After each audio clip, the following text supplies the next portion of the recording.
This is Carl at National RV Detroit. I'm going to walk you through this 2022 Zinger travel trailer, model number 340MB. Alright, so this is not a floor plan, it's a how-to video, so I'm just going to show you some of the features and how they work, okay? So you have, we're still cleaning this, so you can see it needs to be cleaned, but we're doing that right after I finish this. So you have power stabilizer jacks in the front and the rear. One switch controls both jacks. Okay. You have an awning. You have two awnings, one on this slide and the one on the door side of the trailer. So you got two power awnings with LED strips. This is just TV hookup here. It's signal out plus power, and then you have speakers, obviously. Your second, or your front stabilizers. Now you have the hitch with this. This is a Husky centerline weight distribution hitch with built-in sway control. We'll show you how that operates when you pick up, of course. You also get this crank here. I just want to give you an idea what it's for. It's, you can see it's got a cylinder with a slot cut in it. On the other side of these stabilizers is a shaft with a pin through it, right? I'll show you. So you can actually crank these manually if you have to. If they were to fail for some reason, you can put that crank right on that shaft with a pin through it and crank it manually, okay? You also have this small crank right there, and that's for the power tongue jack in case it fails. So if your power tongue jack was to fail, you can pull this rubber plug off, put that crank on there, and you can actually crank it manually. So this is a quick connect for a solar panel. This one's made by Go Power. It's just an option. It's a solar battery charger, and if you were to purchase their product, it would plug in right there, okay? Excuse me. Power tongue jack, 2 LP tanks full with automatic changeover regulator. You have deep cycle marine battery with a kill switch. That's a kill switch for the battery, of course. This is the outside shower here, just a sprayer. These are your water hookups here. So the city water hookup is the most common way to get water to the trailer right here. Then you can, let's say you're camping someplace that doesn't have city water, well, you can pre-fill your fresh water tank and then use the onboard pump to pump the water. So there's two ways to get water to the system. The most common is always city water, but if you don't have city water, you still can carry water with you and do it that way, okay? Now, these are your dump valves, of course. Black is toilet water and waste, gray is sink and shower water. Now this is a black tank flush right here. So after you dump your black tank, you can leave the valve open, the gate valve open, hook the hose at the dump station right on here, turn it on, it'll spray out the inside of the black tank, clean off the sensors, that sort of thing. So you have that option, black tank flush. This is your water heater right here. Right now this is in camping mode, so there's the bypass valves are in camping mode, plus it's filled.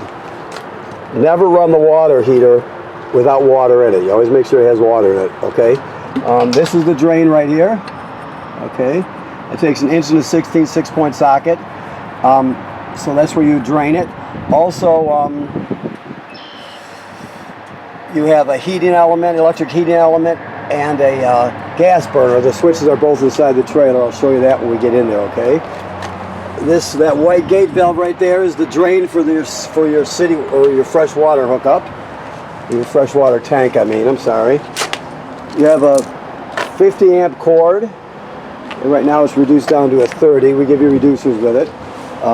The reason you have a 50 amp system, you have, I believe, dual air conditioning in this one, so that would be a 50 amper.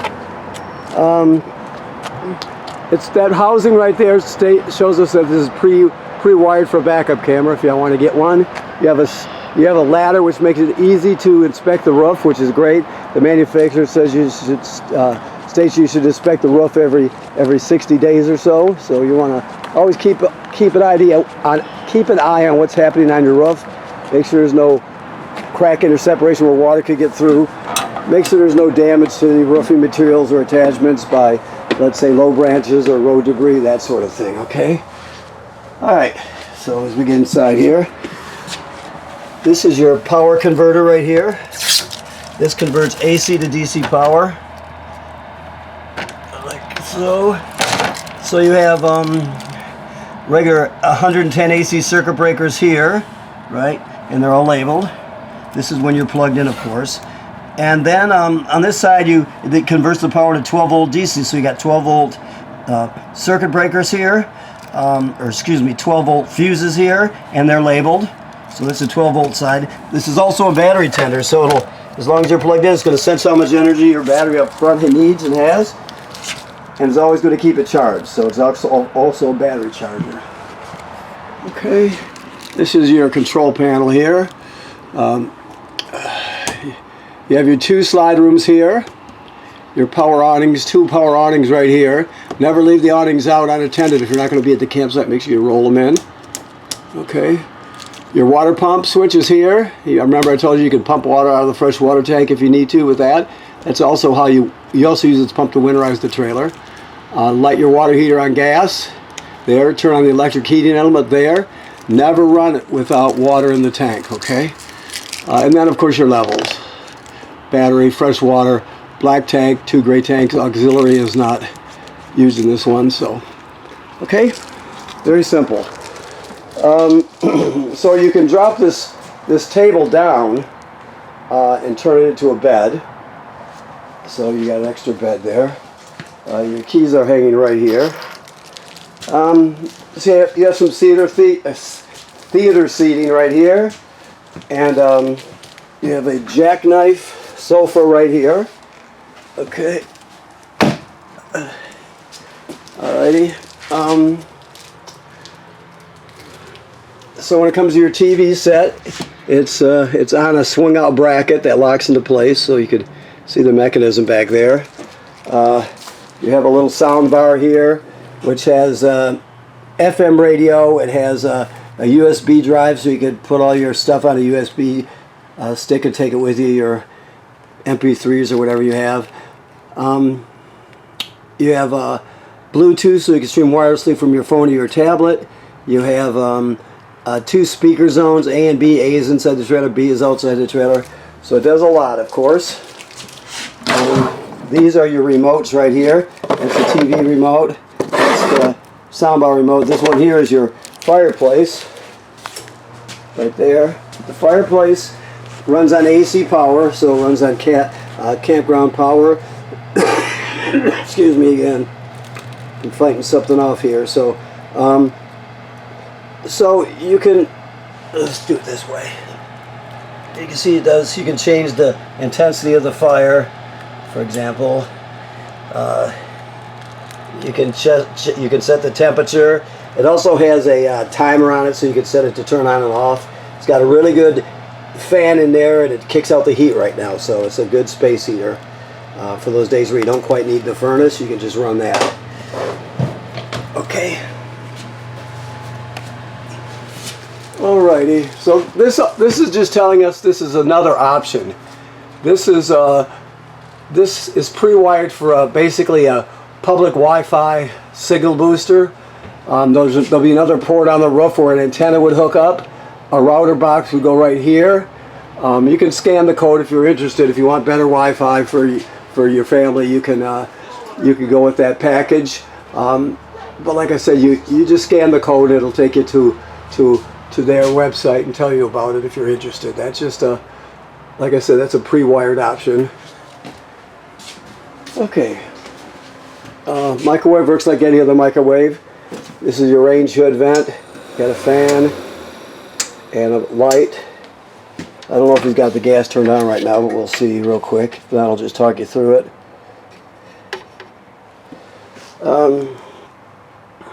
So you have 3 knobs for 3 burners. That's the oven knob. This is your sparker. You turn it clockwise to spark it. Yeah, so he has it hooked up right there. Very simple.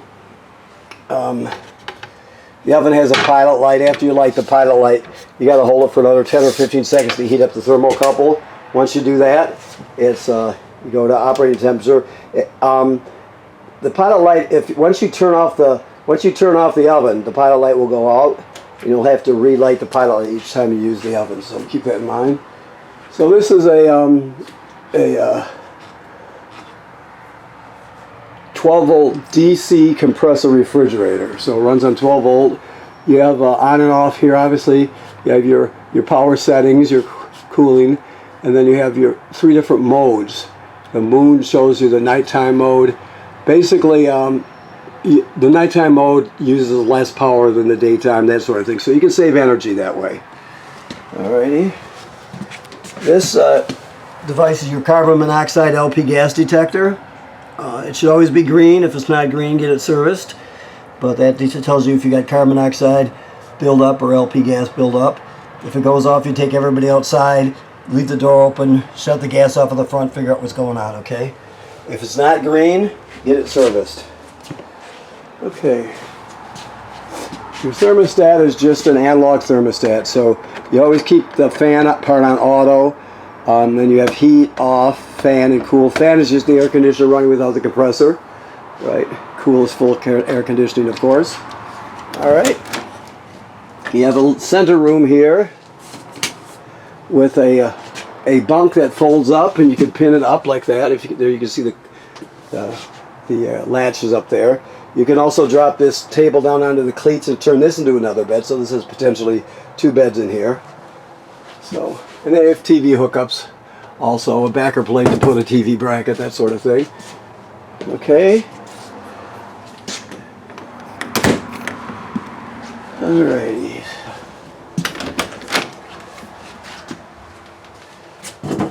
Alright, so the sink and the shower work like any other sink and shower. The RV toilet sits right over a black tank. The black tank is directly below us. You have a flush pedal there, right? So basically, when you get to the campground, you can't run it dry. You have to have water and chemical in the tank, right? So when you hook up your power and your water, then you come inside here, and you'll put a dose of chemical in the bowl. You'll step on the pedal and hold it down until at least a gallon of water goes into the tank along with the chemical. Then you're all set. If you don't do that, it can get clogged up. Plus, it'll smell terrible. So you always want chemical and water in there before you use it. Alrighty. Let me see what else we have here. Okay. Alrighty. You have your second air conditioning up here in that one. This one has the controls right on it. Okay. You have an emergency window here. You just push the rod all the way through and then grab hold of the red tab and pull the screen out. Okay. And you have some TV hookups over here also. This is a switch for your signal booster, right? So you turn on the signal booster and the antenna right there, and then you have actually you turn the antenna on right there. You always want this one to be green too. You can see there's a green LED.